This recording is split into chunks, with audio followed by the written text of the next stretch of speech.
if ever I meet someone and they're listening to this episode, being like, "Oh, cool. So I guess we're never gonna have a fun wedding."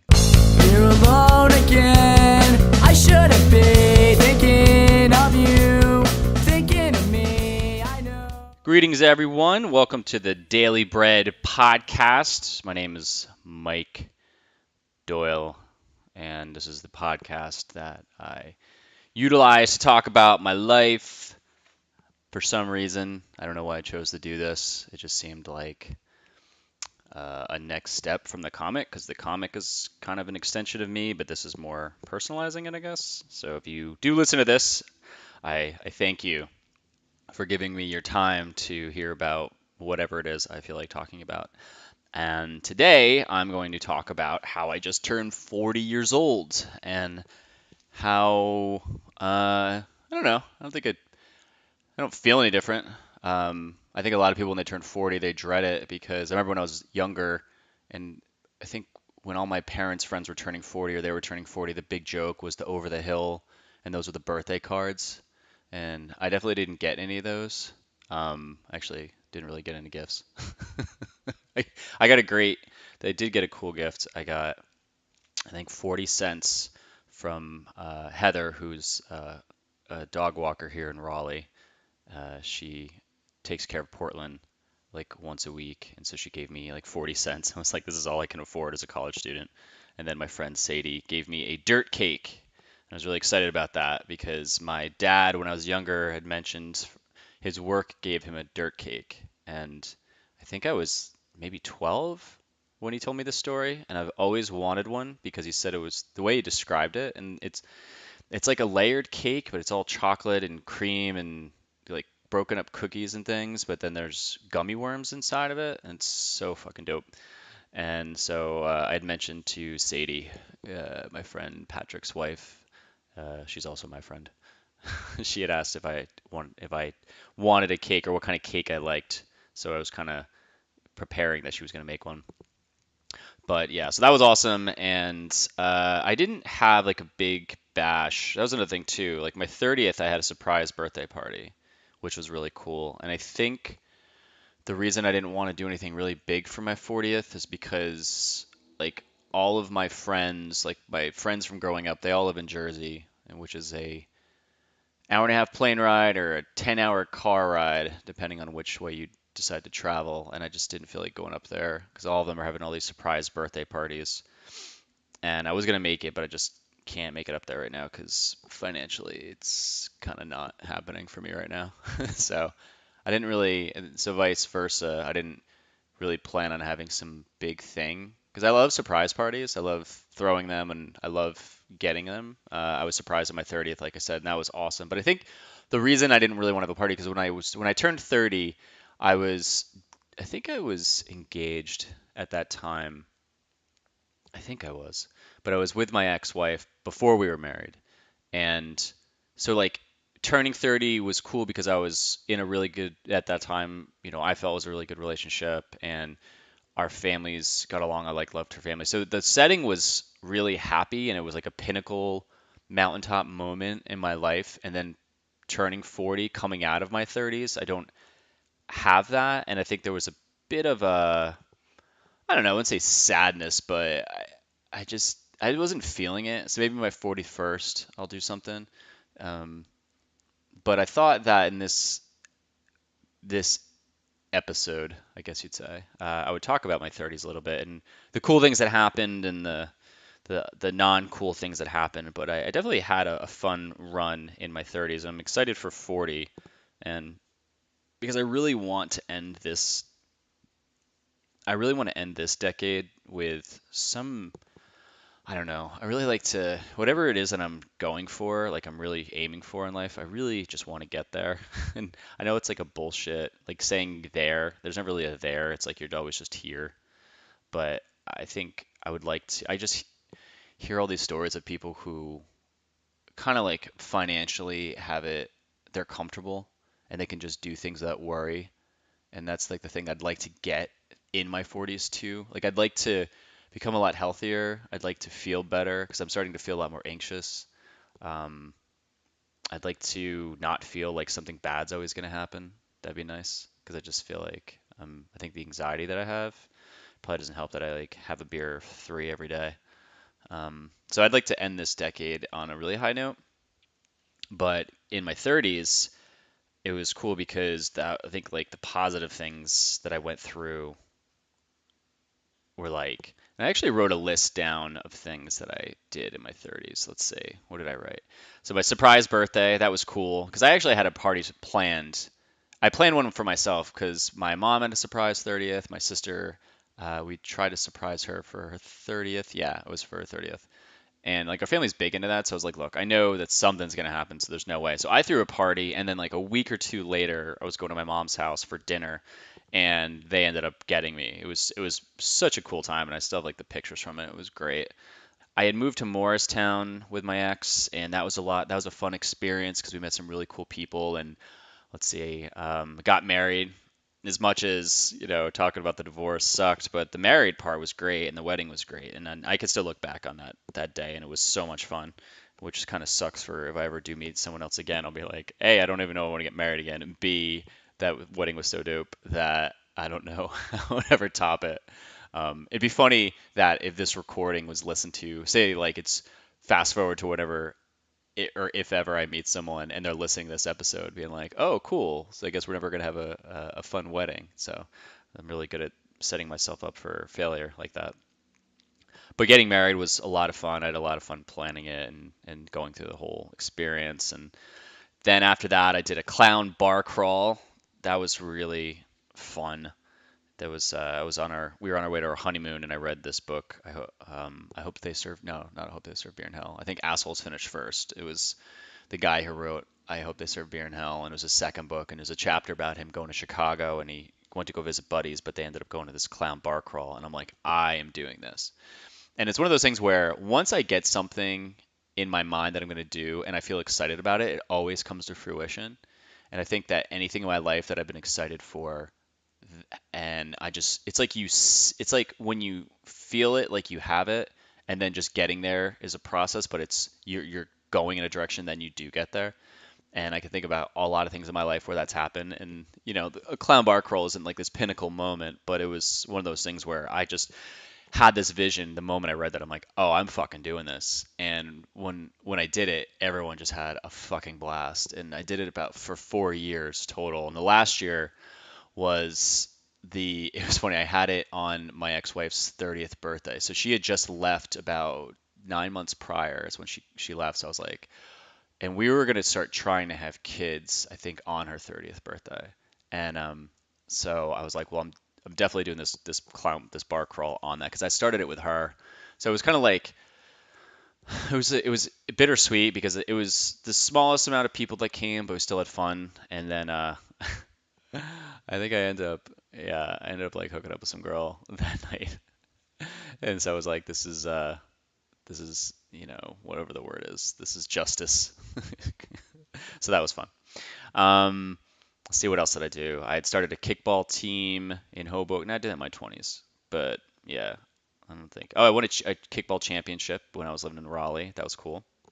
I traveled the country by myself for 7 months. That was a blast. Uh, that was really cool. I helped open a CrossFit, which was great, and also the downfall to my marriage. Well, I mean, that wasn't the downfall of marriage, but that helped her get close to the guy that she left before, so that sucked. But opening CrossFit was interesting. Like I was part of the marketing part of it by opening it, so I helped like brand it and did a lot of cool things. That was fun. I carried a flag in an Irish parade. That was pretty cool. I learned photography. That was also really cool. So I don't know what else. I mean, moved to Raleigh. That was fun. Got over being mad from my divorce. That was a big step. Got a new dog. I don't know. These are like all like small things, but like 30s, it's cool because like you feel like you're finally an adult, but you're also kind of just coming out of 20, and like there's something more concrete about 40 that I'm feeling, even though I'm 2 weeks into it. It just people make the jokes like, "Oh, old man." I think that you only become old when you believe you're old. I think people start looking a lot older when they say these things out loud, like, "Oh, I'm old," and you see like they'll start looking old. Like I just feel young. I mean, the stress that I have for owning my own business or working for myself, I think that's gonna be a little deteriorating in the long run until I find some way to just accept where I'm at. Um, and it's like I guess some people might see 40 and they might think like you have to have a specific, like you have to have kids and a house and a wife, or obviously not that specific order. But I don't know, I don't feel that's like my path. And sometimes it feels lonely because I like if I think about being married now or if I think about having kids, I get really anxious about it. Like if I see a commercial and there's families going to Disneyland or something, or they're packing in a car and driving, like I'm like, I don't know if I want that responsibility. And I think that when you meet the right person and it's in front of you, it feels different and you can just kind of take on any challenges because there's this extra power there and it's real in front of your face. So I think that if I did meet someone that would come back, I just don't know if I want to do I don't know. The kids would be fun. I think when I did want to have kids, I wanted to have like three or four, so that would just be awesome to have this big family. And now I'm just like, I don't know. I'm just constantly worried, and I think that came from. I don't know if that came from getting divorced, and I sometimes think about prior to being married, if these little moments where I was anxious or these things that are a lot more in my face now, which I'm worried about. Like if I look back in my life, I'm like, I was like that when I was in high school, or I was like that when I was in my 20s. It was all before I was divorced. I think getting divorced is it's almost like it kind of brings to the surface something that's already there. And I think that that's like what's in front of my face. Um, so I think that the things that I think I need to really work on before I can even imagine having like a family, or I don't even just dating someone, I would really love to, I think, just figure out what it is that I'm doing. Like I was talking to my mom today and I said, when I was 20, I was, when the band broke up, I was in this punk band when I was in my late teens and in my 20s. And when we broke up, I was kind of lost. I didn't know what I was going to do. I was 22 and I'm thinking to myself, I missed out on college. I don't have a direction I'm going to go in. The band was my thing. I'm fucked. And when I went to LA, I was living out there for a little bit, and all of a sudden, I met someone who got me, or they were designing T-shirts, and that just triggered this aha moment. Like I want to be a graphic designer, and that was like one of those moments I was talking about, like the clown bar crawl, where I just felt it, and it was like a magnet. It just pulled me in that direction to go there, and I feel like now in my life I don't have that, so I'd like to somehow between now and the moment I get out of my 40s and I'm like, maybe it's 10 years from now and I'm still doing this podcast and I'm like sitting down with a headset on and a microphone and recording myself talking, like the things that are going to be around me, it's going to be wild because this is almost like a time capsule. But I would like to be, let's say it's fast forward to 10 years from now and it's a week before I'm turning 50 or the day before I'm turning 50. Like I would really like to feel that I moved in a positive direction and I felt healthier because right now I just feel like a bunch of mush.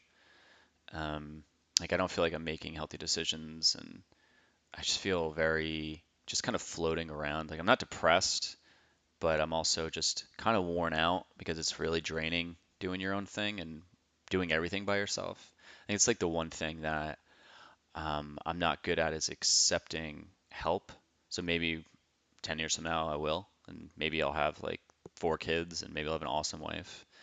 Who knows? Maybe, I don't have anything that's determined right now that I'm shooting for, and I don't want to sit around and think about the things that I don't have and the negative things. Trying to embrace it all. I've been listening to a lot of Pete Holmes lately. He has this podcast called You Made It Weird. And like him and Kyle Cease, and these guys just have this really positive outlook on life about how, none of this really matters. I mean, if I'm talking to someone and they're freaked out about something, like I don't feel it because it doesn't exist to me.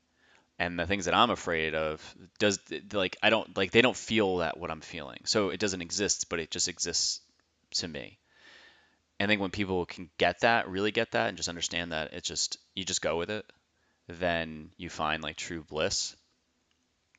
And I think that I can see it. I just can't connect to it a lot.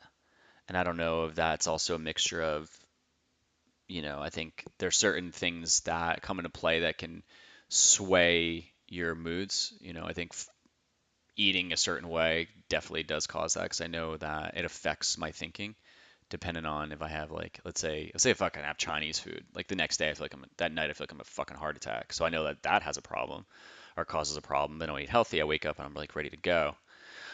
But yeah, I'd like to just kind of be excited about shit. And I kind of lost my train of thought there, but but yeah, these guys. I'm sorry. So these guys talk about how like these things don't matter, and they look at life and they go with it and they roll with it, and like they say these things and I can see it. I just can't be where they are at seeing it, and I that's what I'm trying to get to. And I think that the one thing I would love to get out of this year, besides financially getting to a place, because it's like I know I have talents. Like I know I'm a talented person. I can draw. I can do video editing. I'm just I can create things. I can figure them out technically. Like I can create a podcast and get here and talk. I can talk in front of people. I can write a book. Those are other things I did. Like I published 2 books. I started a comic. I started a punk rock podcast. I interview people. Um, you know, so these are cool. These are things that I like to do. I just can't figure out how to attach that into making it to a living yet. And and there are things that I'm still doing that I hate. Like my animation company. I've fallen out of love with it. Like I think it was there to fill a purpose, but making things for other people, it's just something I'm not passionate about. And if I could wave a magic wand and just stop doing these things, I would just do my comic all the time because I love just just making people laugh or just being just saying whatever's on my mind and drawing it down or and drawing it and putting it on paper or like I got this chalk marker that I'm drawing around town with now and like that's fun. So anything like this creative outlet stuff, I just spur of the moment think of it and do it. I absolutely love it. If I could find a way to just constantly do that, because I think I grew up really loving the Far Side and like Calvin and Hobbes and let's see, like Mad Magazine. And these are people that created something and then they get to live off it. Like, sure, Mad Magazine's it's more of a business, but like Calvin and Hobbes or, Gary Larson doing The Far Side. I mean, that guy, from what I can see, he just drew comics all the time and he made a living off it. I mean, that to me just sounds so fucking awesome. I would just love that so much. I mean, you can even hear my voice. I'd be like, oh, it's so fucking cool. Or I started animating more stuff with my character, and that's been really fun. So when I'm doing it, it doesn't feel like work. It feels really cool. It's like, why can't I just get there? Or like I'm doing it and it's already exists, but like why can't it just suffice and pay bills? And maybe I need to stop worrying about fucking bills all the time. Or I don't know, just 100% just commit to like doing the things and just saying and really dropping the things that I don't want to do. Like when I get up on Mondays and I have to go animate stuff, I'm just like dreading it. I'm like, I don't want to do this. And I don't want to live my 40s still doing that. I think there's going to be a moment where I'm going to just turn the lights off of the things I don't want to do. Be like, I'm not doing this without a plan. I might just be like, fuck this shit. I'm out. And it's like another thing too is like listening to Kyle Cease and Pete Holmes, more so Pete Holmes because he's a stand-up comedian. I love that, but to go into that lifestyle and start it now, I mean, it would be years or a decade if I was good to actually make a living off of that. But like maybe that's the point. It's like just doing things you love and not caring about the money, which I've heard is what success is. That's like kind of a byproduct of the thing you love doing. I just can't let go and do it yet, just fully. Even though I work for myself, it's like even that, people are like, "Oh, you work for yourself," but I still feel like I created a job instead of a passion, and and everything is just you're always a second away from just deciding, and I'm just not deciding. So I don't know. I hope that by just constantly doing things and really loving them and trying things out that more opportunities are going to come out. Like with the comic, it's cool because I got like an article written about me in Raleigh magazine, and that was a lot of fun, and I've been writing it on signs around town for like you know, restaurants or coffee shops. They've been like, "Hey, can you draw the comic saying something?" And that to me is just so much fun. So it's like the more and more of that stuff I do, the more I can grow this thing and just be able to have fun all the time with it and somehow connect that to helping people or just, finding this balance of, being able to just be like, all right, cool. Like I get up on Monday and I get to draw things, or I get to sell merch or create cool merch, or I get to go draw on a mural somewhere, or I get to go, sell my book somewhere, or, and then the weekends I can just drive out of the city and go, I don't know, go to the mountains for the weekend or something. Like just real simple shit. And I just like, I just can't get there yet because I just don't have any fucking money to do it. So I don't want to be, I want in my 40s, I want to really just be doing the things that I want. And I think that's the direction I'm headed. And just like really not giving, not saying yes to things that I don't want to do, which I do a lot of, but just I'm not doing that with the things that my career and like 100%, where I just said, okay, like this is all I do. And it's just scary to just pull the plug and just do that. So, but that's where I will end this. I will end this saying that this is the beginning of me turning 40, and who knows what I'm gonna talk about in the coming weeks or whatever. And that's just the joy of it, that I don't have to worry about it. I can just get up and talk, and 20 minutes goes by, and apparently people are hopefully still listening. So, yeah. So feel free to share this with people who might dig it, and check out my podcast. You're listening to it. Check out my Instagram comic. It's the handle's Your Daily Bread, and I have two books out. One's about it's an illustrated version of my divorce. It's pretty. I'm pretty proud of it. It was like I'd said many times, it was supposed to be a joke initially, but then turned into like a full book. It was just gonna be like a downloadable PDF. But so check that out. And I actually, if you go to my website, Your Daily Bread, if you do how to get divorced comic, and in between each word do a dash, it will bring you to the actual full book that I have on my website hidden. So the whole thing is, you can just scroll all the way down, just read the whole book there. And there's that. You can check out buy merch if you want. And I am gonna start working on my third book. I have some weird, funny thing like ideas for it. I'm gonna add some weirdness to it. But yeah, and if you have any questions, feel free to reach out to me. It's Mike at yourdailybread.com. And thanks for checking this out.